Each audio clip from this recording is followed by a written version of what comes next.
على سيدنا اللهم علمنا ما ينفعنا وانفعنا ما تعلمنا وزدنا بفضلك علما وتعليما إنك على كل شيء قدير. Okay, so um,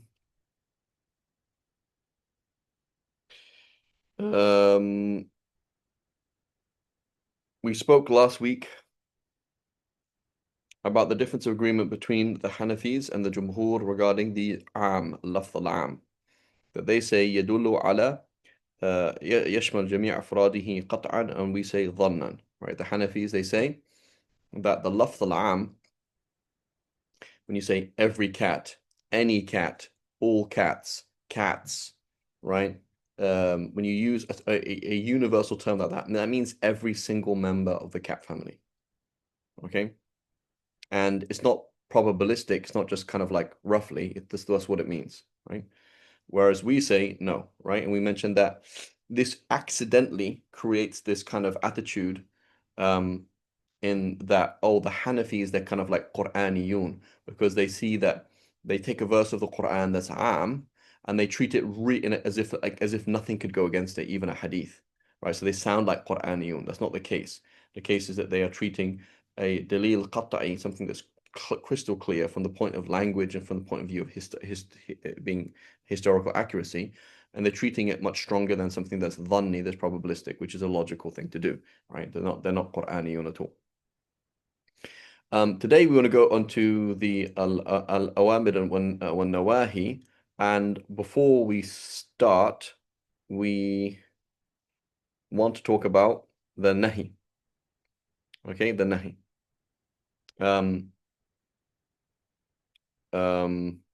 But we'll come to it. When we come to the when we come to nahi, we'll talk about it, right? So here it says, وعند مالك رحمه الله قال مصنف رحمه الله تعالى ونفعنا الله بعلمه وعلمكم آمين. عند مالك رحمه الله أن الأوامر على الوجوب إذا وردت من مفروض الطاعة.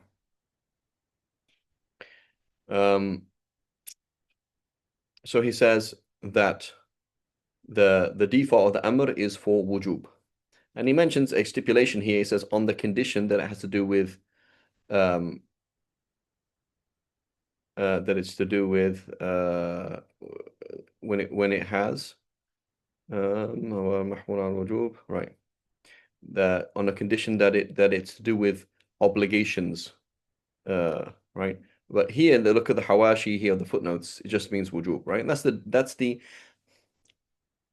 default opinion, basically. So in usul al-fiqh, yes, when you're studying usul al-fiqh, you're going to see that there are discussions here, right? The ulama of usul, they say when Allah tells you to do something, or when the Prophet ﷺ tells you to do something, does that literally mean that it's obligatory, like in itself, right? Some of them say no, some of them say yes, some of them say it depends, right? It's not super clear among the ulama of usul, okay? So some of them say no, the default is that it's nadab, that is recommendation. Like when I'm telling you to do something, that means you should do it. Therefore, it's better to do it than to not do it. And then there are other evidence that you need to research to find out that it's actually obligatory, meaning if you didn't do it, you'd actually be sinful. Okay, that's what I mean by wujub. Others, they say no, it's for wujub, right? That's the default.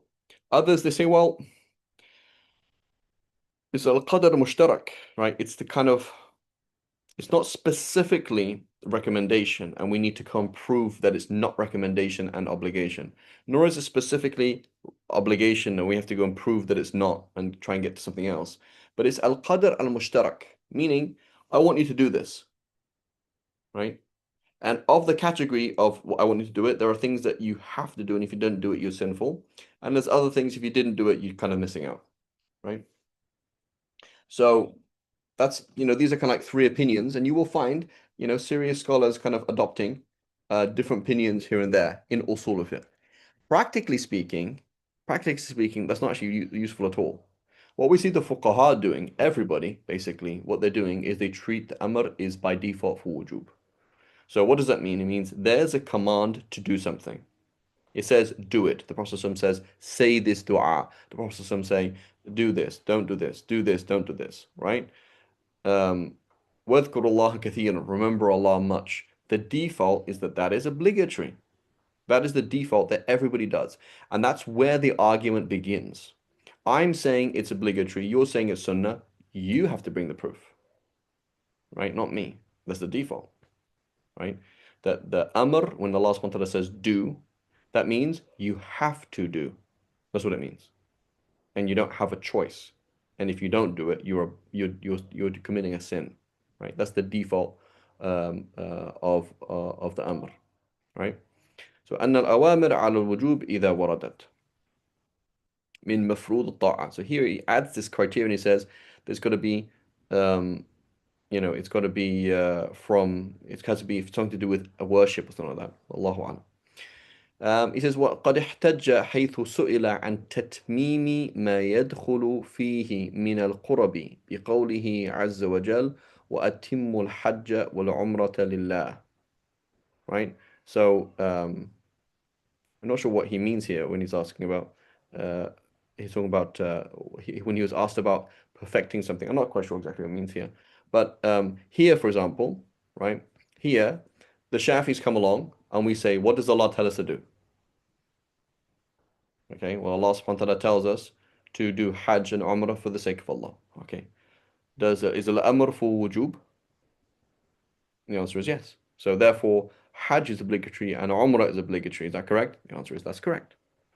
Okay, so now everybody else, the non-Shafis, have to come along and explain why Umrah is not obligatory.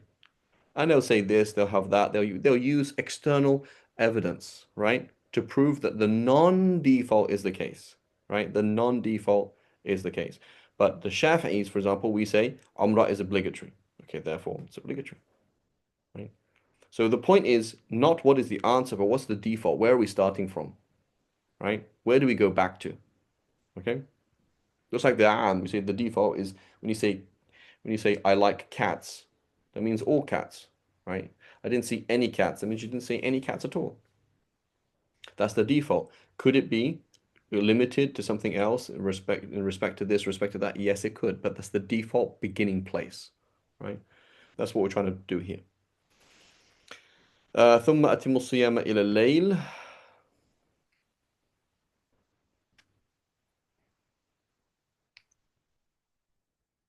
So complete the fast until the day, and until night time. I don't quite see what the point he's trying to make here, but it has to be. It's obligatory. I don't know quite. So here, basically, maybe he's saying there's a command, and we know it's for fasting, and we know the fasting is obligatory, so therefore obligations, something like that. Allahu a'lam. Some of his examples are not very daqiq, meaning they're not very late. So there's kind of, it's not a kind of classic example. والدليل على صحة ذلك هو أن المفروض al-mafruḍ ta'a, that which is that worship that you have to do. Oh, the person you have to obey. That's what he means al-mafruḍ ta'a. The person you have to obey. إذا قال لمن تلزمه طاعته افعل ولم he says لم يعقل منه لا تفعل ولا في معناه ولا توقف ولا ما في معناه ولا أنت مخير ولا ما في معناه. Right? When somebody tells somebody else who has to obey that person, do. We don't learn from it that it means don't do, nor do we nor do we understand from it pause and think, nor do we think about oh you can choose. None of those meanings are in their head, right? It means you have to do this. فلم يبقى إلا إيجاب الفعل وإنجازه من المأمور به فدل على أن الأوامر على الوجوب إذا تجردت عن القرائن التي تدل على الندب أو غيره والله أعلم. So that happens, of course. Nobody is saying that every single amr is for wujub, but we're saying that is the default, right? That is the default. And so whenever we see a hadith, the reverse of the Quran that says do, we are now going to say, well, how do you know that's not obligatory? That's the question we're going to ask, as opposed to how do you know it's obligatory? Okay? Where to start? Where to start the discussion for ourselves, where to start the discussion for others. Where is the nahi? It doesn't seem to talk about nahi. I'm not sure. Okay, anyway, let's go into the nahi then. So some of the discussions then with the amr. Okay? With the amr. Um, so if there's an amr, that tells us that the act of worship is valid. So therefore, when you have the opposite of amr, what does that tell us? That is invalid. Say it again, sorry, Muhammad Amin. Uh, that it's invalid. It's invalid. That's the default, right? Yeah. And so when we hear our Salafi brethren saying this is a bid'ah, right? What are they saying? They're saying something that's very logical and sound, which is there is no amr for this type of ta'ah from Allah subhanahu wa ta'ala. Okay? There's no amr for this ibadah, right? Which is 100% correct. If Allah subhanahu wa ta'ala doesn't tell you to do an act of worship, it's not a valid act of worship, right? So the al-amr يفيد الصحة والنهي يفيد الفساد, right? That when you're told to do something, right, that means do it, and that means it counts in Allah's eyes. And when you're told if there's a no amr to do it in an act of worship, or there's a nahi, that means it's going to be fasad. That's the default, right? So this is important, right? So what's going to happen then is whenever we talk about an act of worship being valid, right? An act of worship being valid, it has to have some kind of indiraj. It has to fit under some kind of amr. Otherwise, it doesn't count, right? So, for example, the issue of the mawlid, right? They're going to say, no, this is a bid'ah, this is wrong. What are they trying to say is there is no amr from Allah to do the mawlid. Those who say do a mawlid, right, are saying there is an amr from Allah to do it, right? Um, when you say, for example, when you say, for example, um,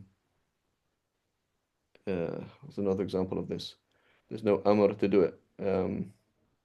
Like sujud ash-shukr, right? So you do sujud shukr every day, 10 times a day, whenever you think of any blessing in your life. Okay? So the Shafi'i is going to come along and we say, Habib Albi. Sujud ash-shukr is a certain type of worship. It's not salah, it's not tawaf, but it's a type of sujud. Number one, it exists. Number two, it has shurut. You got to cover your aura, you have to have wudu, you got to face the qibla, and it's for, right?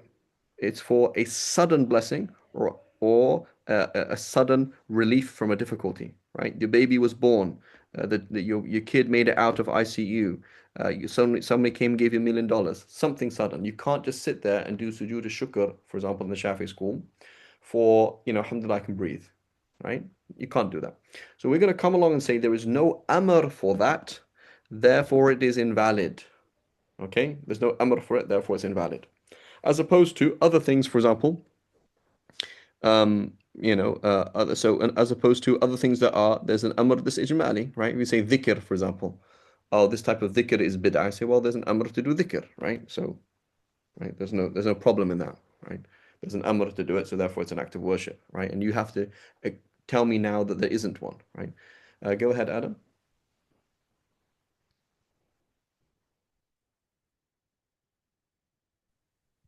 Can you hear me, Ustad? I can hear you, yes.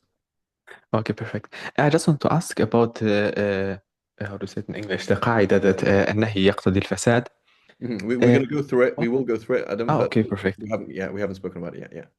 Okay, sorry, بارك الله فيكم No, أستاذ. no worries. Okay. So that's the default, right? The amr is that when there's an amr, there's sihha, and when there's no amr, there's no sihha, right? It's not valid because you can't just worship, you can't improvise. Like you cannot volunteer to worship Allah in a way that He hasn't asked you to worship Him, right? That's a concept that we're going to hear from the Salafi movement, and it's right, but just application is wrong, right? The application is wrong.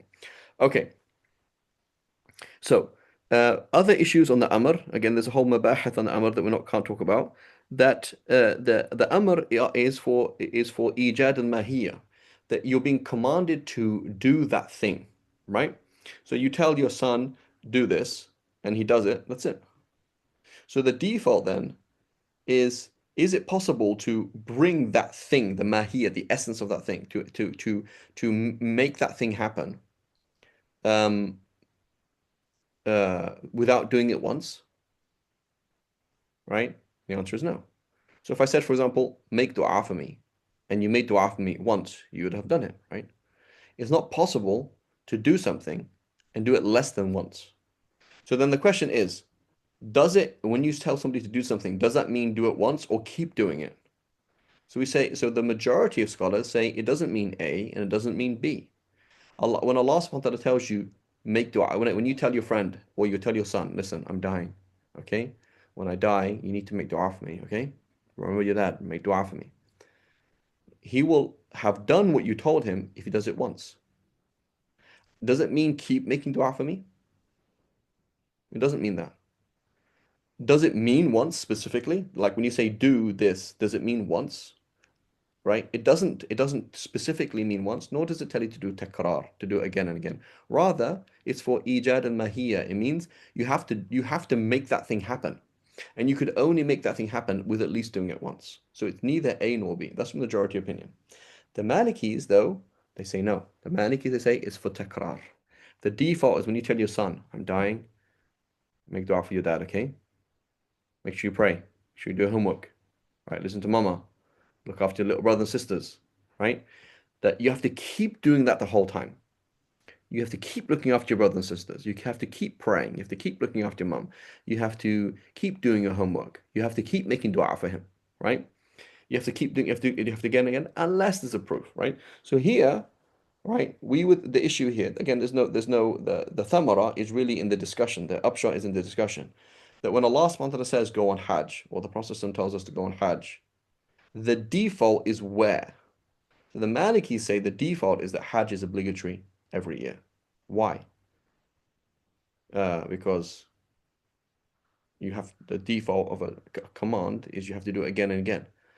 So we say, well, is that what you guys say? You say that it's obligatory every year. Say no. We have qara'in, we have adillah, right? We have other proofs that say that it's not obligatory. Okay, but the default is yes, and we say the default is no. So we don't need to find a proof to say that it's not obligatory because the default is you just do it once, right? Whereas for them, they need a proof to go the other way. Okay, that's point number two. Point number three then is the Malikis as well. They say that things are for that the amr is yufid al-fawr, right? Meaning immediacy. When I say do this, it means now. When I say hey, make dua for me, that means now. When I say hey, pray, that means now. Okay? Whereas for the Jumhur, we say it doesn't mean that. Okay? So for the Malikis, they do actually believe, right, that Hajj is al fawr, right? As soon as you are able, you're obliged to go. Whereas for the Jumhur, it's al tarahi, it's whenever you want. So they tell us, he says, is that what it means? Are you saying that do means do whenever you want, right? Like he said here, anta mukhayyar, right? Is that what it means? Right? He says, it says, for anta mukhayyar, you have a choice. Like, so when I say do the dishes, does that mean, I'm telling my son, do the dishes, does that mean wash the dishes whenever you want? Is that implied linguistically? I say no. So they say, well, why do you say he can do it whenever he wants? I said because it doesn't indicate now, that's all. Right? It means you have to do it. That doesn't mean you have to do it now. They say you have to do it now, and so whenever they are going to find out that it's ala tarahi, that you have time to do it with the prayer, they can say, well, prayer times from A to B. You don't have to pray immediately, right? But they will have to say they'll have to find another dalil. For us, we'll say we don't need the dalil, right? I don't need a dalil. I don't need to find another proof to prove that as soon as I can go on Hajj, that I have to go on Hajj. That's not true, right? And the same thing could be said with zakat, right? The jumhur of the ulama say that zakat is obligatory ala fawr, right? You have the conditions of obligation of zakat have been fulfilled. You have to give zakat now. The Hanafis, they say no, right? So who's going to have to bring the proof? I'm arguing with a Hanafi. Who has to bring the proof? So I say we, Non-Hanafis? the non-Hanafis, thank you very much, right? So we're looking at them and say, what's your problem, bro? Like, you have all that money. And say, yeah. You have to give zakat. I say, yeah. You have to give 1/40th of your $14 million. Please give it to the poor. I say, yeah. And I say, well, do it now. I say, why? Right?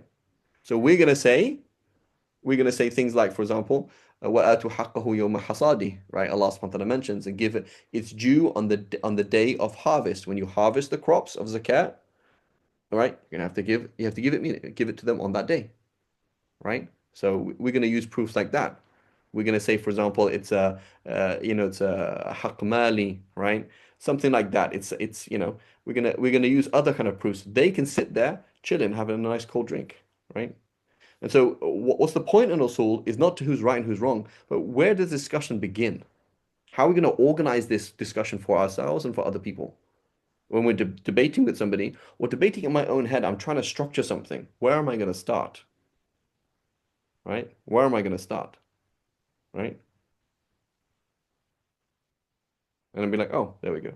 So again, for the Molid, right? I'm having a debate. Molid, no Molid. Is it this? Is it this? Various different discussions, right? But we value both discussions, mashallah. Traditional scholars have there are certain traditional scholars that have spoken against the Molid specifically on specific days, etc., etc. Fine, not a problem. But you say, for example, what am I doing at a Molid? Okay, I had a Molid. What did you do? You sat there, you blinked, you you sat next to people. You heard in shad people singing. So you're going to say, is singing halal? Yes. Is dhikr halal? Yes. Okay. Is eating halal? Yes. Okay. Is smiling halal? Is this? Okay. What? How could this be bid'ah then? Right? So now the other person has to come along and say, oh, this. You have to come with a proof. It's not the other way around, right? Because we all نحن وإياكم متفقين على مشروعية الذكر, right? So therefore it's dhikr, right? We all agree on that. So you don't say, oh, this form of dhikr is bid'ah. No, that's the default. That's not the case, right? Right. So what I'm trying to say is not who's right and who's wrong, but the process. And this is the relief that ilm and usul fiqh specifically give us is a process. Okay, we don't have to be shouting and arguing. We have to consider process. Whose turn is it when you're playing chess? Right? So it's like I'm playing chess with Muhammad Amin, and it's like, dude, how many times have I told you when you kill up one of my pawns, you don't get two goes? He's like, oh, I'm sorry, Sheikh Farid. I'm really I'm like, bro, it doesn't work like that. I move, you move. I move, you move. It's like that. It's like, okay, right? And it's like we work as a system, right? So this is what it gives you. It gives you as a thinker, you as a worshipper of Allah subhanahu wa ta'ala, I'm trying to worship Allah. Give me a process to go through. So I'm going to say the default is this, the default is that. Put your settings in place and then roll. Okay, put your settings in place and then roll. Okay, khair. So that was that discussion there. So now we're going to go into the nawahi, and it doesn't have there's no discussion. I don't know where it mentions about nawahi. So we have a number of discussions. So we just said that the jumhur say that al-amr la yufid al-takrar. Okay, we just said the majority of scholars say that the command does not tell us to repeatedly do the action. So therefore, allegedly, therefore, you ayyuhal jumhur, right? Apparently, when you say don't lie, I just have to not lie once and then I'm cool. Is that right? Because that's what Yeah. you said, right? You said that if I have to obey you, I have to obey you once in order to have obeyed you, right? So therefore, if I don't lie once, so I'm about to lie and then I just stop for a split second and then I lie. Is that okay? I would say that nahi is the uh, it's not that we don't have to do it once, but all the time. Mm-hmm. It's the So, opposite so, of am. but if it's the same logic, when I'm telling you to do it, and I'm saying pray, make dua, be nice to your mum, get me this, it's not that it means do it again and again. It's that you can't have done what I said unless you do it at least once. Right? So it's not that the amr يفيد التكرار أو لا يفيد التكرار. It's that لا يتصور ما لا تتصور ماهيته إلا بالمرة. Right? It's not conceivable. You could never imagine that thing existing unless it happened once. As opposed to the nahi, when I say don't lie, then you have to continually not lie because not because it means keep doing it or it does it, or it means one, and not because it means once or it means many. It means that you cannot obey my command not to do something if you ever do it once. Does that make sense? So it's not possible to obey me by in my command, in my prohibition of doing something if you do it once. If you've done it once, you didn't obey me, right? So it's not about So one or twice. So we're going to say yes. So النهي يعني يفيد التكرار لكن لا يفيد التكرار لغة, right? So we're saying, right, we're saying that when you say don't do something, that doesn't mean keep on not doing it. Linguistically, that's not part of it in Arabic or English or any language. But it's not possible for you to do imtithal, to actually listen to what I'm telling you to do, and then go and do it even once. So if you lied even once, you have disobeyed me. Whereas if you did something once, you have obeyed me. Does that make sense? so the negation does of amr does mean that if you did it once, you didn't obey me. No, if you Like with amr, if you did it once, you obeyed. With nahi, if you did it once, you didn't obey. yeah, correct. Sorry. Right? Okay, so one could say that the negation does mean that if you do it once, you didn't obey me, and that is why you it isn't the what is called uh, the the omission of the act. It is the doing of the act which you Exactly. which is Exactly. Yeah. So omission and commission. Yeah. The commission of yeah, the act. exactly. Or committing, not the committing of the act. That's the one. Yeah, the committing of the act or the omission of the act. Okay, go ahead, Muhammad Amin, you had a question? Yeah, do we then say, because you mentioned it's not part of the linguistical meaning, so do we say يفيده التزاما لا تضمنا يعني? Exactly. Exactly. Yeah. Exactly. Okay. Okay. Okay, so we said that was it. So now what about fawr? Same thing, right? So you said al-amr la yufid al-fawr and al-jumhur, right? If I tell you pray, that doesn't mean pray immediately. If I say go on hajj, it doesn't mean go on hajj immediately, according to the majority of scholars. Okay? Malikis, they're fine. He said we've already said that amr yufid al-fawr, right? We've already said that. So we don't have a problem. So that means we flip it and we say don't lie. That means don't lie starting from now, right? And we say exactly the same thing. Does it mean now? Does it mean tomorrow? It doesn't mean now and doesn't mean tomorrow, but you cannot obey my prohibition of lying if you ever lie. So that I'm not saying it doesn't mean now and it doesn't mean tomorrow, but it's just not possible to listen to me and then lie now. So therefore, right, يتضمن وجوب الفور, right? It's inclusive. You have to start obeying. You have to start listening immediately, right? So we all agree on those things. Now the big discussion is the relationship between al-amr and al-sihha and nahi and fasad. Okay?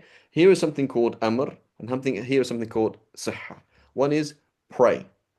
If you pray, obviously it counts because Allah told you to do that. Okay? And obviously if you didn't pray, it doesn't count because you didn't do the thing that He wants you to do. But how does it come in with how does it work with how does it work with the nahi? Okay, so here we have it's a huge problem. Like it's a very complex thing, like extremely complex scenario. We have maybe something like 9 or 10 different opinions or something like that, or maybe more. It's quite complex. What's the relationship between something being forbidden and something being invalid? So first of all, what do we mean by invalid? Okay, so in an act of worship, it means it doesn't count. Like you didn't pray, right? So Allah subhanahu wa ta'ala says pray, and I go and worship the devil. And I said, I prayed to Allah. I said, yeah, but that doesn't count. So why? You worship the devil crying out loud. That's not, what's your problem? Like that you didn't do what I asked you to do. So well, that doesn't count. Well, I worship Jesus, so that doesn't count, does it? Well, I worship like this, you didn't do it, you didn't do what I asked you to do, so it doesn't count, right? So you do, so if something is prohibited, we can look at it, right? So first of all, let's go to again. What does it mean that you have worshipped Allah? It means it counts. You've done that action. You have actually prayed, right? And therefore, by default, you don't have to pray again, right?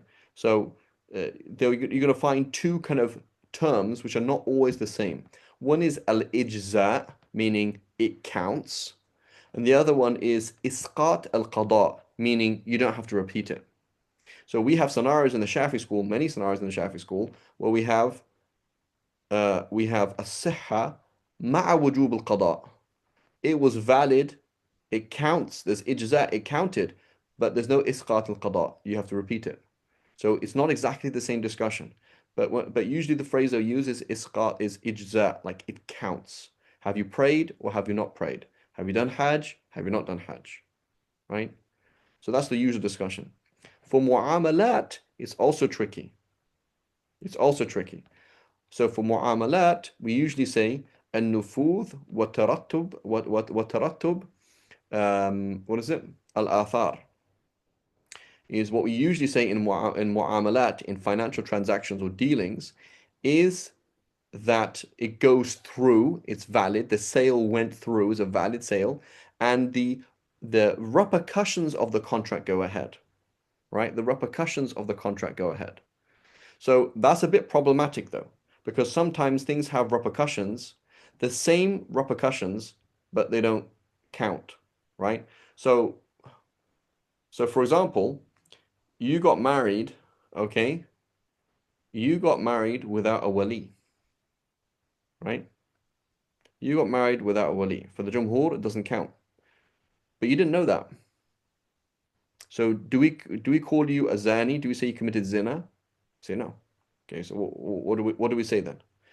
Or you married somebody and you thought you were married to so and so and you slept with the wrong person. You know, two twins married two twins and they slept with the wrong twin. Right? Like what do we call that? So that intercourse, for example, the intercourse, do we call that valid intercourse? Like how does that work? Right? So if it was invalid intercourse, if it was zina, we say Allah subhanahu wa ta'ala has not recognized this zina and the athar, the results of it are not accepted. Therefore, this is not your child. Right? Whereas if you did what's called wat shubha, which is wat shubha, which is you had intercourse and there was sufficient evidence, for example, you thought it was your wife and it wasn't, you got married but the contract turned out to be invalid, you married your milk sister and you didn't know she was your milk sister, then there's repercussions on this, right? Repercussions. So it's valid in some kind of way, like there's repercussions, but it's not valid. Like you're not married to her, but if you had a child with her, that is your child, right? That is your child. You're gonna have to pay the mahar, right? So it's a bit confusing. You had an invalid mudaraba contract. Okay? So you did a mudaraba contract with somebody and it was invalid. The Shafi'is will say, right, ثَبَتَ لَكَ أُجْرَةُ الْمِثْلِ. Right? When you say, well, you worked for this guy for 6 months in an invalid mudaraba contract. Okay? So now what's going to happen is you say, oh, I'm really sorry. I just checked your contract. It's all off. And like, oh man, what happened? So now your original contract was you're going to work for this guy and you're going to get 50% of the profits. And he put in the money and you did all the buying and selling and you get 50% of the profits. Actually, it's an invalid contract. So he now owes you the work that you did as if you were being hired. So when we say it was invalid, like what does that mean? Like it's still valid kind of some way, right? I mean, you still worked, right? It wasn't like it didn't happen. So you still worked and you still have to you still get something. So it's a bit confusing. It's a bit of a problem. Okay? But in general, we can say sihha, validity means you've done it, check, I prayed, okay? And يترتب عليه الآثار in a contract, the results of it. So here's a contract. What is the result of this contract? Okay, you stole. Is that a valid way of taking property? No. So therefore, it's not your car. You bought the car and it was a valid sale. That means it's your car, right? انتقال الملكية, right? The ownership has now moved. So that's the default of what it means. Okay. So now when you have al-amr, okay, when you have sorry, a nahi, the nahi could apply to one of three aspects. It can almost actually be four, but one of three aspects of your contract or of your act of worship. Okay? So here's a nahi. You look at this nahi, and this nahi applies to the act of worship, or applies to the contract in one of three ways. Okay? Number one, to its that, to the thing itself. So zina itself, worship of the devil itself, Kaaba, doing tawaf around McDonald's itself, right? What else? Zina, theft, right? So theft is not a valid way to take ownership. Zina is not a valid way to have children. Doing tawaf around McDonald's is not a valid way of doing tawaf. Essentially, in its essence, right? So this is something that's manhiyun anhu min haythu dhatuhu, right? The that of the action has been prohibited, right? The that of the action has been the essence of it. So it's obviously invalid by agreement. Okay, we all agree. If the essence of the contract, the essence of the act of worship is prohibited, that means it's invalid. Okay, we agree on that. So now we're going to go to the next level. What if it's not essentially prohibited, right? So as we said before, when there's an amr, there is sihha. So along come the Hanafis and they say, okay, I was fasting on Eid. Right? I made a vow that one day I would fast, and I said, you know what, I'll fast today, it's Eid. Right? So I'm fasting on Eid. So the Jumhur ulama are going to come along and going to say, this fast is haram. And the Hanafis say, yes, it is haram. Salamna, right? We agree, it is haram. And then they're going to say, but it is not manhiyun anhu min haythu huwa sawmun. إنما هو منهي عنه من حيث هو إعراض عن عن نعمة الله أو ضيافة الله, right? So they're going to say it is forbidden and it is haram and the person is doing something wrong, but it's valid. The man is fulfilling his vow by fasting on Eid. Why? Because Allah has not prohibited fasting. So he is fasting, right? And the fact that Allah subhanahu wa ta'ala said don't fast on Eid, that means obviously you can fast on Eid, otherwise why would he tell you to do something you couldn't do, right? So what it means is fasting is valid on Eid, but I don't want you to do that. So the fasting counts, it is a fast, okay? Because it hasn't been prohibited min haythu huwa sawm. It hasn't been prohibited from the point of it being as a fast. Rather, it's been prohibited from the point of view that it's not the time to do it. So you're doing it in the wrong way. You're doing it in the wrong way. So they're going to say it's haram but valid. Why? Because it's essentially commanded, so therefore it's valid. Right? It's been essentially the command that is there is still essentially there. Right? So the command is still essentially there, and the prohibition is just to do the way that you did it. Right? That's something else. Similarly, I come along and I say, hey, Talib, give me $10 and I'll give you back 11 tomorrow. Right? Riba. So they're going to come along and they're going to say, is the dain there? Like, was there a loan? Yes. Okay. So is a loan mashru' min haythu huwa daynun? Yes. Is that something that's legislated? Has Allah legislated loans? Yes. Okay, so it's valid. Okay. Okay, where's the problem here? The problem is the riba. Okay. So we're going to say, Farid, what you've done is a valid loan contract. You did borrow $10 from him and you owe him $10. But it is haram for you to give him that extra dollar back. That's all. Right? That's all. So they're going to say the contract is valid. Why? Because essentially the contract is there. Essentially the contract is there. Okay? The Jumhur ulama, the Maliki, Shafi'is, Hanbalis, are saying no, this is haram and invalid. It's called riba. Riba is not a valid not a valid contract. You can't do that. That doesn't count. You can't fast on Eid. Right? So that's the Hanafis. The Hanafis, they say, as long as it is not essentially prohibited, then it's valid. even if it's going to be haram. Of course, it's going to be haram. We're not discussing whether it's halal or haram, right? We're discussing whether it's valid or not. I'm saying as long as it's not prohibited. Essentially, same thing. Tawaf, tawaf without wudu, tawaf without your aura covered, etc. Right? It's going to be valid. You did the tawaf. Is that halal? It's haram. You can't do that. Tawaf the wrong way, right? It's still tawaf, right? It's still essentially you've done the essence of tawaf, right? But you didn't do it in the proper way. Okay, so but you still done it. It's still valid, right? Go ahead, Adam. Is there a way in which Ahnaf distinguish between when it is from the that of the ibadah or the muamala Yeah, and when عيني it is عليك. not from the that? Right? That's a problem, right? So I come along and I say, this is a cat. And I say, is it a mammal? And a cat is the accident of the thing. Like, is catness a subcategory of mammal? Or like, how do you do that? Right? So there's a problem. So I'm a human being, right? I'm a human being. Allah told me to do something, and I start thinking. The way that I analyze it is a problem. So the Hanafis, so we ask the Hanafis, say Hanafis, can you do tawaf without wudu? Say yeah. Okay, can I pray without wudu in the Hanafi school?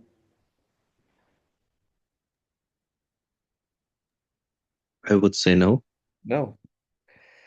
So you're gonna have a problem because they're gonna say no. Essentially, you can't do that. Okay, can I pray on my period? What's the difference, right? Can I pray after Asr? They know. Okay, Habibi, you just said I can do fast on Eid, but I can't pray after Asr. So your problem, Adam, is exactly the problem that the Hanafi is going to have within themselves, trying to define the essence of something as opposed to something that is circumstantial, that is to do with the wasf, to do with something that is aradi, that is accidental to it. It's a huge problem, right? It's a problem, right? And so they don't have a 100% solution. Their system in general makes sense. They're saying, well, there's an amr to do tawaf, right? And then there's an amr to not do tawaf in this particular way. So we're going to say, well, the tawaf itself counts, but don't do it in that way, right? But we can say the same thing about prayer. It's a problem, right? Same thing about prayer. Same thing about fasting on Eid. Oh, but we're fasting. Say, yeah, I know I'm fasting, but okay. Oh, but I'm praying. Yeah, but you're on your period, sister. Or it's after Asr, brother. You can't pray after Asr, right? So there's a problem here. So how do you define, right? And this is a question for the manatiqa, right? Right? This is why Imam Ghazali says, somebody who doesn't know mantiq, I don't trust them because they don't know how to think. So is the catness of a cat, is that an accident of it or not? Go and ask the manatiqa, go and ask in mantiq, because that's a problem. Is that, Would it, it's when you say, for example, fat cat, is fatness a fat cat? Is that an essence or an accident? You say, well, that's an accident. Then essentially, it's still a cat, right? So, well, maybe catness is an accident of mammalness, right? So, how do you think as a human being? This is one of the pros and cons of mantiq. Mantiq is very important because I need to learn how to think. One of the problems is I'm a human being and I don't think actually. The way I think is in a strange way, and so how you actually define it is problematic. Does that make sense, Adam? yes, I think I understood. Barakallahu fikum. Just so do the Ahnaf think of it like in a way of jins and fasl, and then they look at the arad whether it is like Kind of. Gathatsi Yeah, or so yeah, they're obviously they think they call it wasf for that. They call it wasf for that. So the wasf should, in principle, include all sorts of things. Okay, Barakallahu fikum, Sheikh. Qassar and those kind of things, right? So anyway, it's a problem, right? It's a nice idea, but it's a problem. And in reality, everybody has problems. So we're not gonna. I'm not trying to say that it's not them.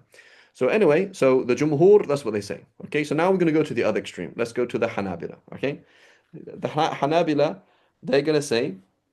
النهي يفيد الفساد مطلقا, right? مطلقا. So we come along and say, okay, النهي يفيد الفساد. Okay, so therefore, can I fast on Eid? No.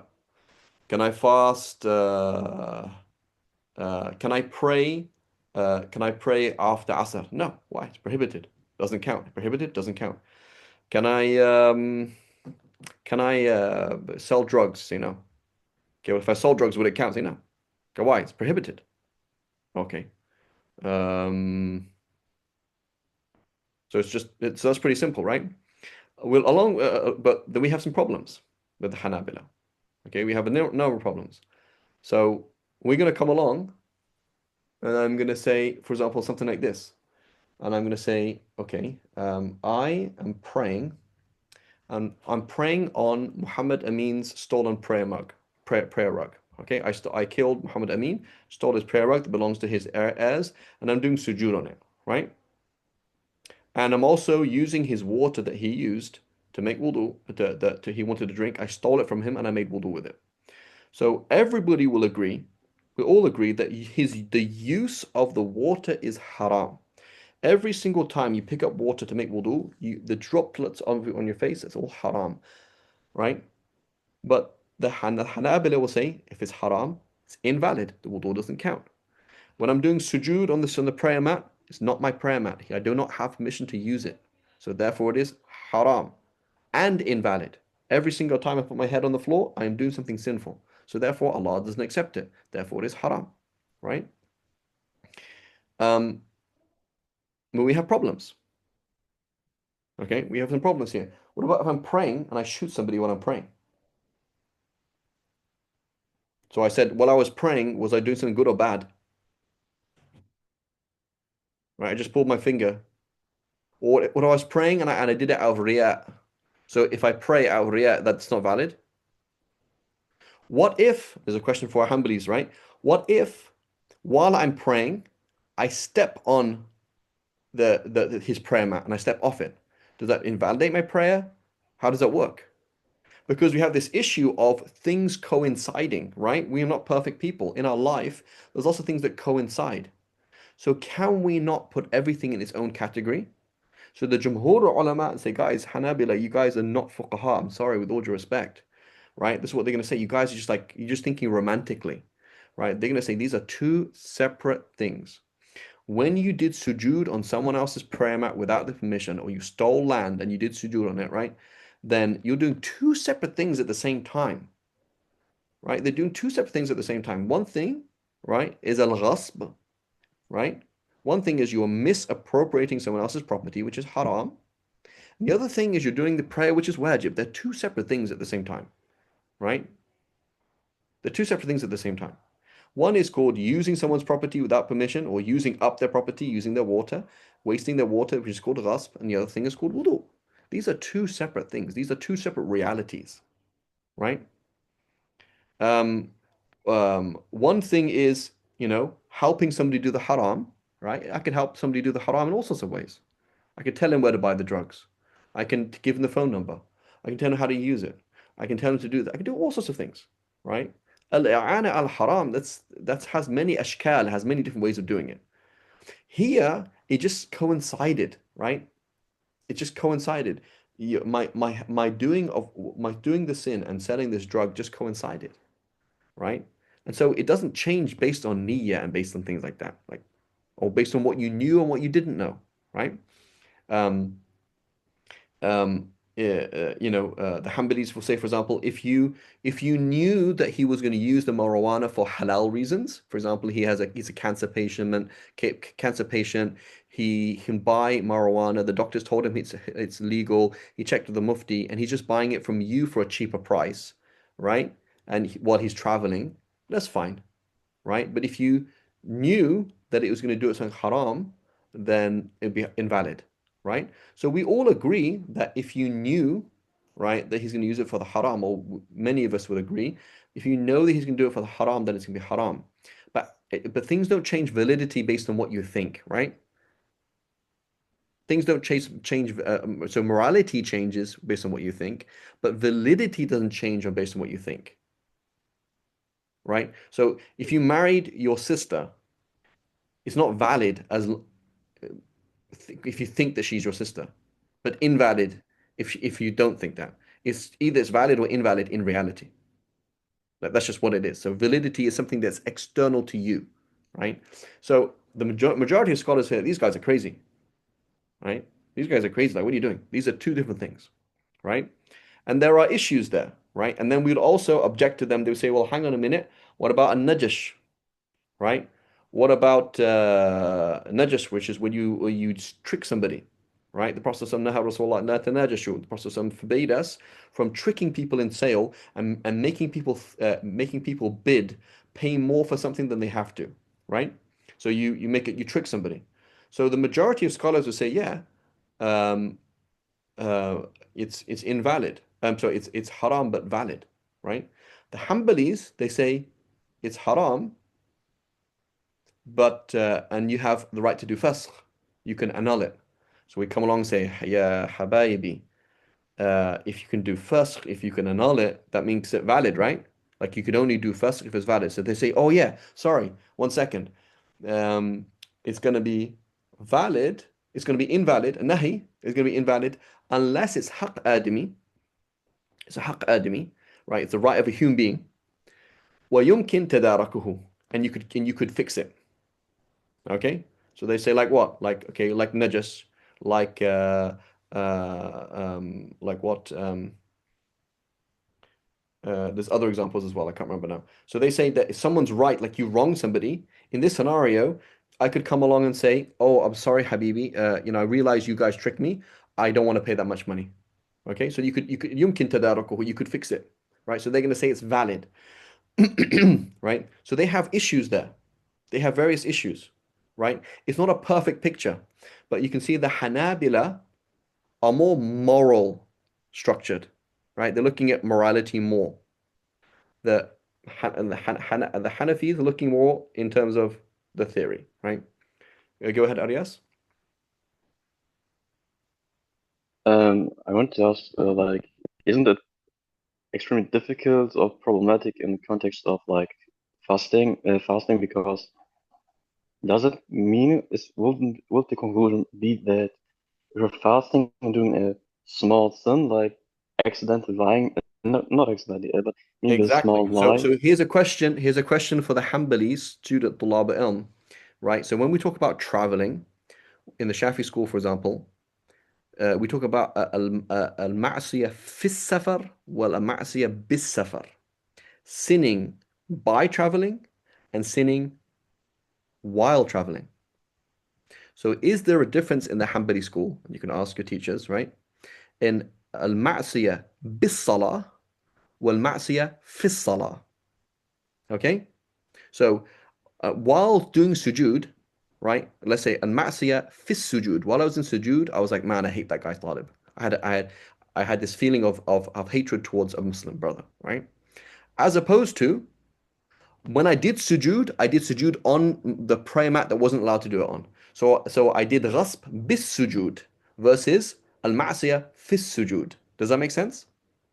Right? Same thing in fasting. Is there a difference between, for example, a woman fasting, وهي تعصي بصومها, because by fasting she's not giving her husband her rights, versus a woman who asat fi siyamiha, right? She disobeyed while she was fasting. She committed riba, for example. So in the Hanbali school, do we say that the fast is invalid because of riba? I don't think so. You can double check on the Hanbali school. I don't think that's the case. So the point is, it's the same problem. The whole issue of like trying to categorize things is very difficult. But in general, the Hanbalis, they say that. So the classic scenario is wudu. That's a clear issue. Wudu bima al-maghsub, right? And al-salat fil ard al-maghsuba. That's easy and simple. Other scenarios are very difficult, right? Are very problematic, right? Because if it's prohibited, it doesn't count. Okay, what about a talaq, for example? What about another example is so we say, for example, in the issue of selling drugs to somebody, or selling alcohol to somebody, or selling grapes to somebody that they're going to use for wine, right? So the Jumhur, we're going to say haram but valid. The Hanbalis, they say haram and invalid, right? And they say that's on the condition that you knew that he was going to use that to make wine. Okay, so what about the person buying it? So I'm selling grapes to Adam. He knows he's going to make wine of it. I don't know that. I sold a knife to Adam. He knew that he was going to use the knife to stab somebody. I didn't know that. So does that make it valid min taraf and invalid from another taraf? It's valid for me, It's valid for me, but not valid for him, right? So again, here, this is, Imam Ghazali mentions this point. Imam Ghazali is talking about this issue, and he says, he's talking about and he says, you know, he says this is the theory in usul. As for the faqih's job is to do the application. It's very difficult, right? When you start now cutting the things up and trying to do these things and actually put it into place, it becomes very hard, and that's what the faqih does. And that's why you're going to have ikhtilaf in a madhab on these particular issues because, yeah, I agree on the picture, but when you get to the specifics, is it this category or that category? And it's quite difficult. Go ahead, Muhammad Amin, and then Adam, inshallah. Yeah, so for Safar, at least I'm sure there is distinction. We say if عاص بسفره, yeah, he can't do qasr, Mhm. but عاص في سفره, he can do qasr. Right. So the And question is, can we have the same thing, for example, in prayer or fasting? in prayer, I don't remember the exact like. So if you can imagine, for I example, remember vaguely that if you do ma'asiyah in prayer, it doesn't invalidate. Actually, it's interestingly, it's the Malikis. They say it about the invalidates bayat, right? prayer. Yeah, you can. So I remember something like if you see Najnabiyya uh-huh. during prayer, Oh, invalidates it. look at her with glasses and all that, right? So anyway, but the whole point of B and Phi is also quite difficult, right? So you can go through a lot of these different issues. So every single human being that Allah subhanahu wa ta'ala is talking to you, and you're using your mind to try and find out how to worship Allah. It's actually not that easy, right? It's actually not that easy. It's actually quite complex. And this is our whole problem with our Salafi brothers because they see like it's so simple, brother. Just follow the Quran and Sunnah. And we say, Habib Albi, what do you think I've been trying to do for the last 1,400 years? And they're like, it's so simple. It's like, it's not that simple. It's not actually that simple. That's why we have ikhtilaf, right? And that's why we have ikhtilaf, and it's not that easy. And so trying to actually A, come up with a theory, and B, apply the theory is very hard, right? It's not easy. Okay, go ahead, Adam.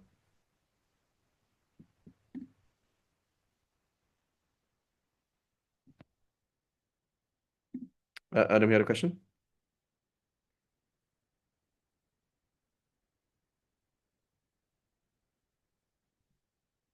I think we got issue with audio or something. Okay, so we went one side is as long as it's not essentially prohibited, it's valid, and we have problems in applying that. That's going to be an internal. So now, again, in terms of a structure, we're going to say I'm Hanafi, yes.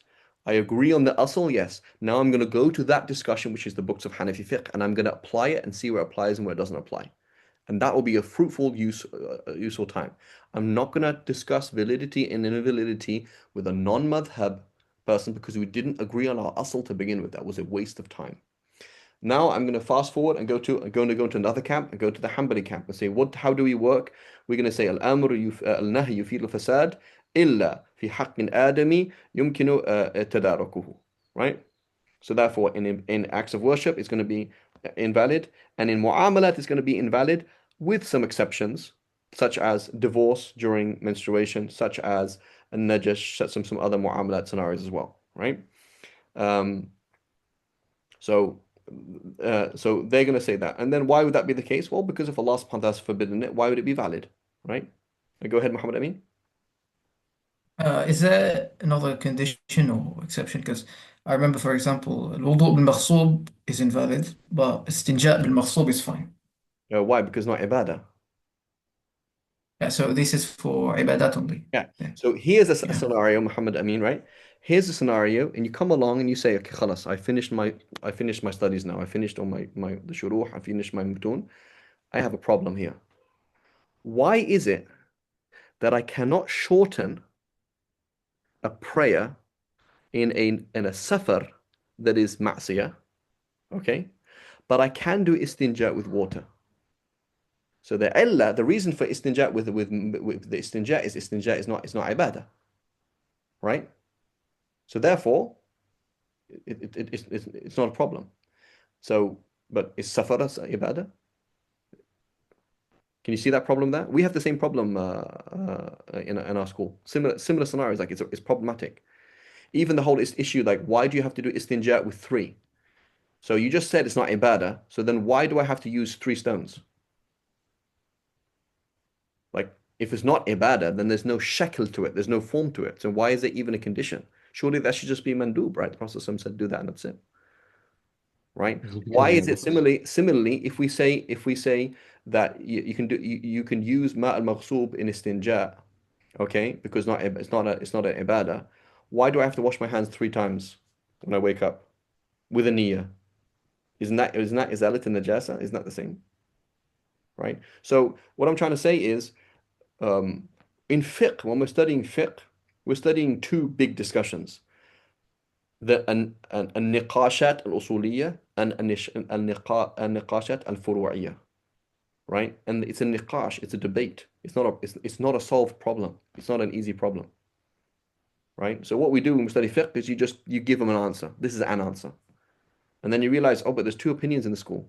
Oh, there's 3 opinions in school. Oh, there's an actual problem here, right? And it's like these are discussions that make you, right? Like, what is the thing? That's why the Hanafis, they have the Hidayah. When they study the Hidayah, it is close to comparative fiqh, but it's a bit more organized. And they're seeing the big discussions, right?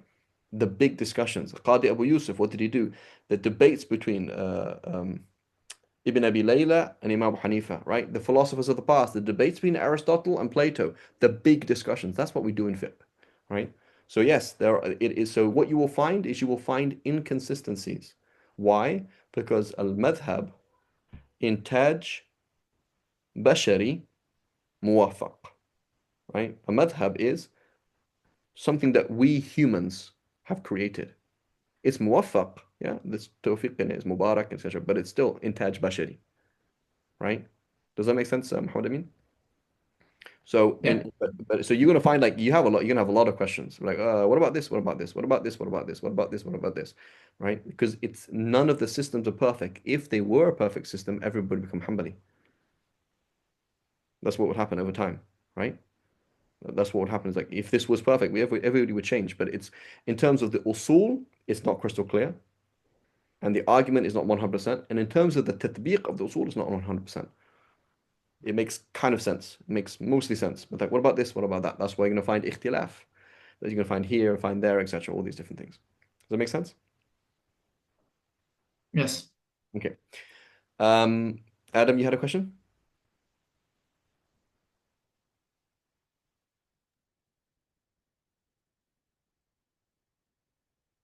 Can everybody go for another 15 minutes? Is that okay?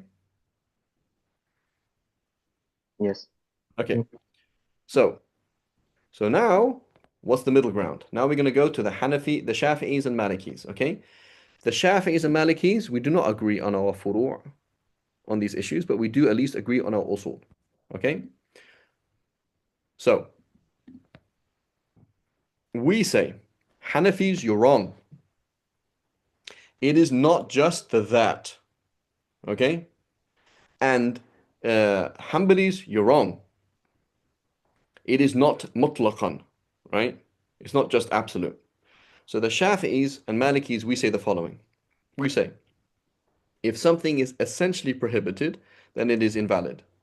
We agree on that. And if it is prohibited for kharij lazim, then it's also invalid. What does that mean? Kharij an al-haqiqa, it's accidental. It is not essential to it. So praying without wudu is not the same as praying, right? Fasting on Eid is not the same as fasting. So fasting on Eid is not essentially prohibited. We agree. Praying after Asr is not essentially prohibited. Praying without wudu is not essentially prohibited. Getting married without a wali is not essentially prohibited. Okay? But it is kharij. It is non-essential. Okay? We agree. You saying, okay, I'm doing tawaf the wrong direction, it is non-essential. I did do tawaf, I understand. And it's been prohibited min haythu kharij, in respect to something that is external to the act of worship itself or to the contract itself. We agree. But if it is lazim, then you feed al-fasad. What does lazim mean? Meaning you could not conceive of that sin existing outside of that act of worship or outside of that contract. So we say, let's look at al-wudu bima al-maghsub. Okay, what is the sin that you are doing by making wudu with stolen water. It is misappropriation, right, of someone else's property. Right? الاستيلاء على مال الغير بدون إذن. Okay. Is it possible to misappropriate someone's property in other than wudu? Oh yeah, of course, I could drink it, I could throw it away. So, okay, habibi. So in which case, this is now muqarin. Kharij muqarin. This is something that is you're prohibited from something in the wudu that is not essential to wudu, okay? And is also simply coincidental to wudu. That's like while I was making wudu, I kicked over his bucket of water. So the Shafis look like that. There's no difference between making wudu with stolen water and making wudu, and while I'm making wudu, I kick over his bucket. It's the same thing for the Shafis and Malikis. We say it's valid. Valid, but while you were making wudu, you were sinning. Okay? While you're making wudu, you were sinning. Right? The husband invited his wife to bed, and she's like, no, I'm fasting. So while she was fasting, she was refusing him his conjugal rights. We say, هل يتصور النشوز خارج الصوم? Could she be nashiza? Could she refuse to give his conjugal rights outside of fasting? Yeah, she could just be saying no. Or she could just walk out. She could do anything, right? So it is for kharij muqarin. It is something that's external to the fast and is simply coincidental to the fast. So we say her fast is valid, right? It is like fasting while making riba. It's coincidental. The two actions coincided, right? They coincided, right? It's not that they're not the same. They're not the same thing. They look like the same thing, but they're not the same thing, right? So the Shafi'is, they say kharij lazim, right? So we ask the question: could you do that action inside the prayer and outside the prayer? Similarly, selling drugs. Could you sell? Is it valid to sell drugs? So marijuana, for example, in the Shafi school, Maliki school, marijuana is pure, right? So in principle, you could sell marijuana to somebody, right? Selling grapes is pure. So I sell grapes to somebody who's going to make wine. And I know he makes wine. He's a wine seller. That's what he does. So you say, Fareed, could you help him make wine another way? So yeah, you could teach him how to make wine. You could send him YouTube videos of making wine. You could advertise for his wine. You could do i'ana al-haram in many different ways. So we're going to say kharij muqarin. That's something external to the contract and just simply coincidental, right? Coincidental. That's what you're going to say. As opposed to fasting on Eid, you cannot do the sin of fasting on Eid outside of fasting. So if I said, for example, okay, today I'm just not going to eat, right? I'm going to be grumpy. Am I sinful for being grumpy on Eid? Am I sinful for not eating on Eid? I don't want to eat cake. I don't want to eat anything, right? I'm not obliged to do that. So the sin of fasting on Eid, لا يتصور وقوعه إلا به, right? It's something that's kharij and lazim. It's stuck to that thing. You couldn't see it in any other way. The sin of praying after Asr is not conceivable in anything else other than praying.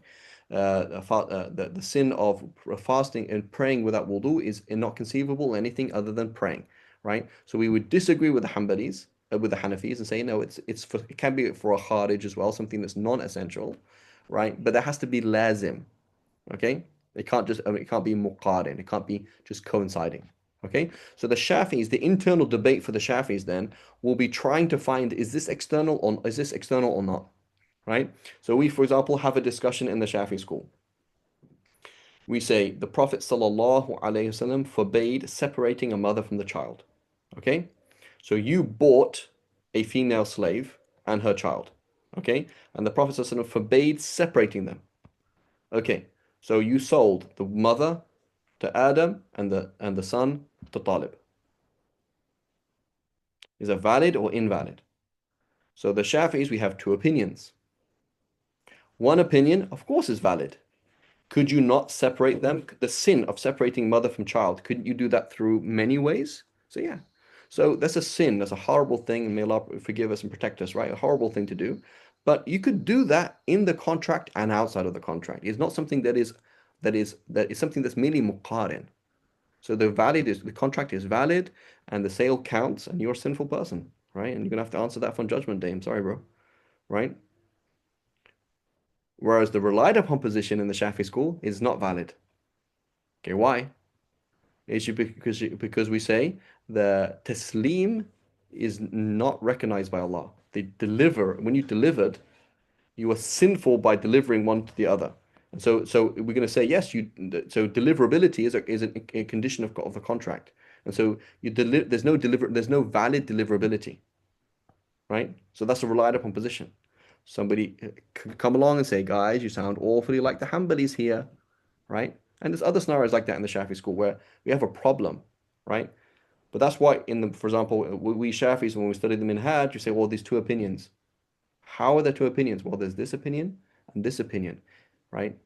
And we're going to be trying to find these problems of like, how do we do this thing called fiqh, right?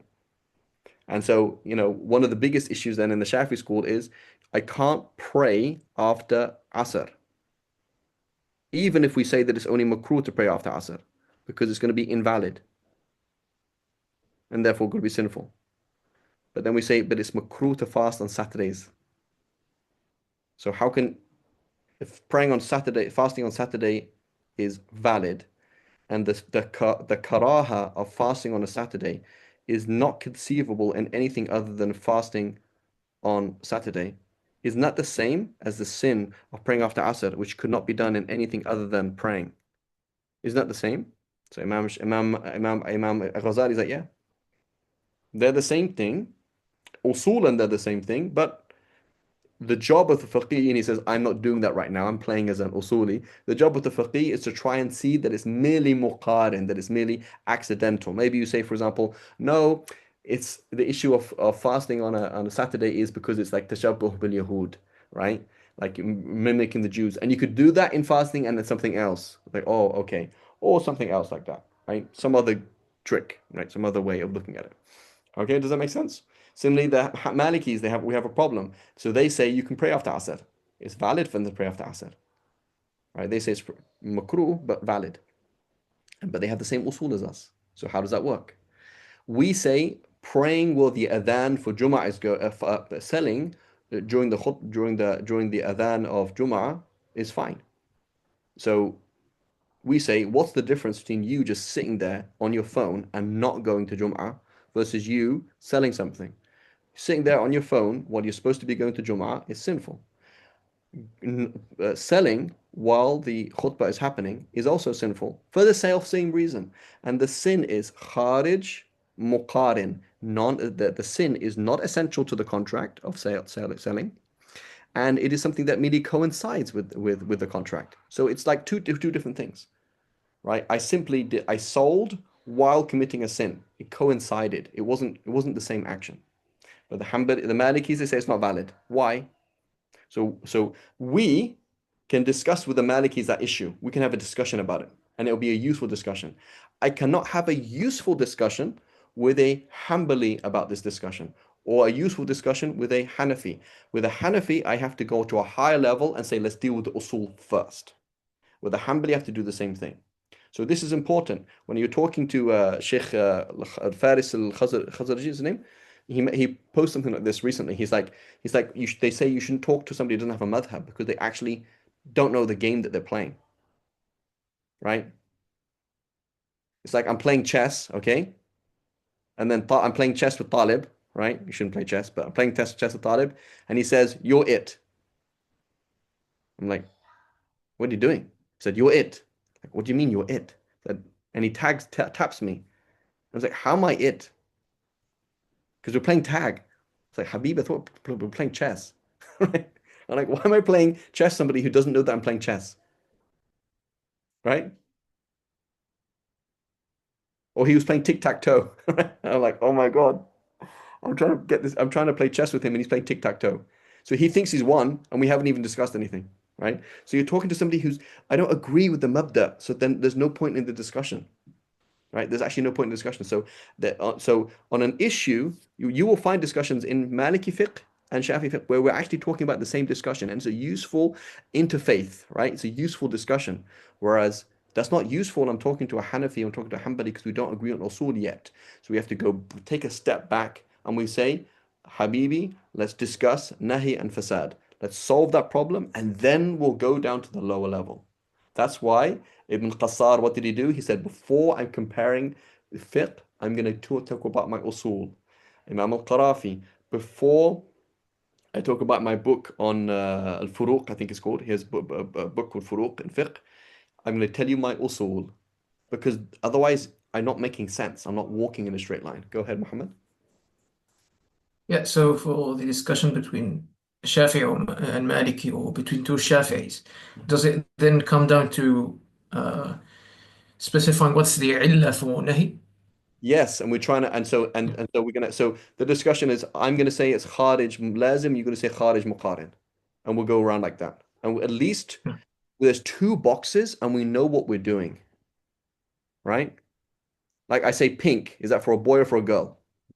And you're like, girl, okay, right? We have a certain system, but otherwise, if I'm talking to you and we don't have the same asl, what was the point of the discussion? What was the point of it? It was a useless discussion. Okay. So this is and it's a waste of time. It's you know it's called hot air in English, right? Hot air, like you just you just put hot air out of your mouth. There was no meaning to it. It's just it's and that's exactly what Imam al-Awza'i said. He said Imam al-Awza'i said this it's narrated. He said that when Allah subhanahu wa ta'ala wants ill for a people, right, He gives them jadal. That's what jadal means. Jadal is like waste of a you're not going anywhere. You're just shouting at each other. As opposed to deal with your usul, find the usul that you agree on, and then we can work. We can go in straight lines, right? And so the Salafi movement, this is why it's so dangerous. It's like I want a train that has no tracks, right? And the guy's like talking about the fuel for the train and the this for the train and the metal for the training. Like, Habibi, your train does not have any tracks. And they're like, tracks, the Salaf didn't have tracks. Okay, sure. So then you're sitting there, knocking your head against, well, of course you're not going to go anywhere, right? Because you don't have any tracks to go on. And he doesn't believe in tracks. He thinks tracks are a bid'ah, right? So it's like the train's not going to go anywhere. You don't have a straight line to go in. There's no straight lines. And it's just useless and it wastes energy and wastes moral energy, right? People waste so much energy like doing nothing. Whereas you stick to your madhab, work within that madhab, right? And if you have a problem with the asl, go to the usul, discuss it there, and you can change. For example, you say, you know what, I disagree.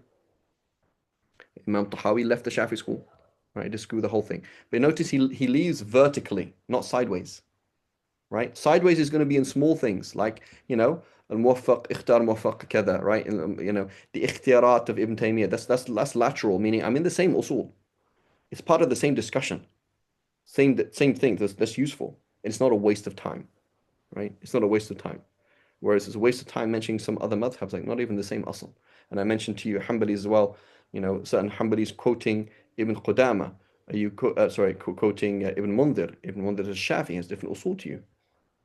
So, from what point of view are you quoting him? Is it just kind of istinasan, or is it istidlalan? It's two different things, right? So for a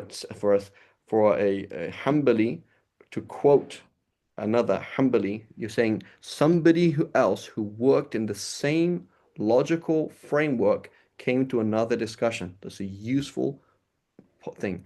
But saying somebody who works in another logical framework had said this, it's not very useful.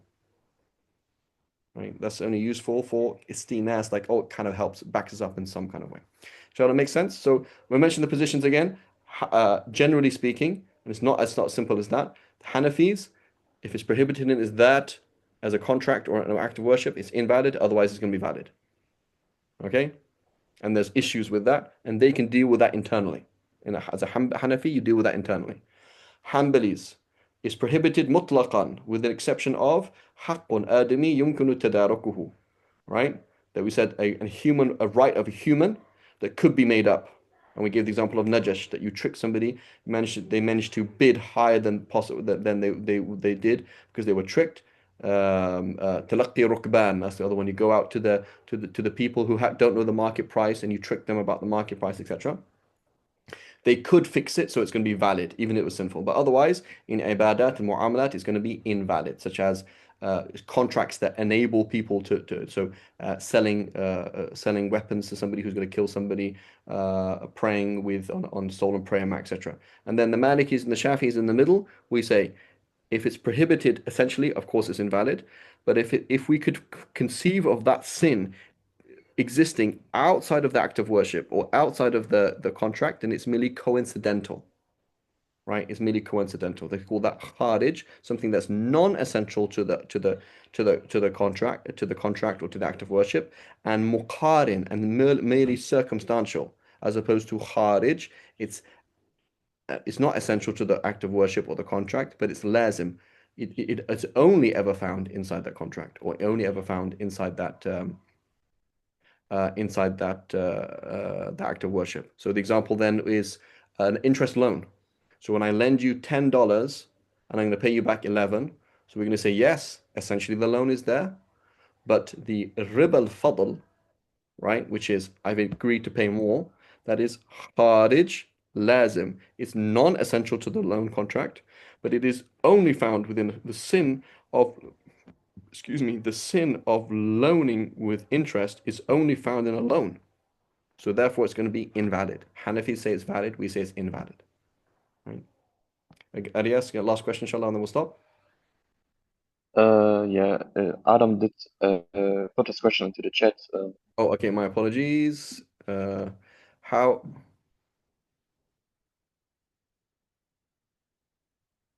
even if we say that only the ma'siyah bishay is invalid, wouldn't that mean that every ibadah that has a moment of riyah in it is invalid? Yeah, we should be a bit extreme, right? So that's why we need to study fiqh. So can you just study usul, right? You'll find so and so as fulan al-usuli, right? So I don't believe you know fiqh because you can't know fiqh if you don't do fiqh.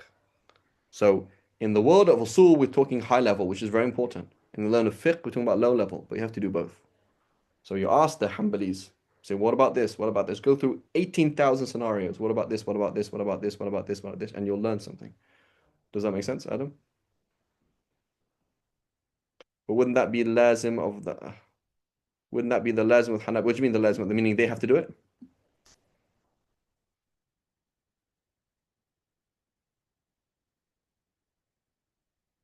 I'm saying if you're Hanbali, so what you do is you take an approach, take a madhab and learn it, right?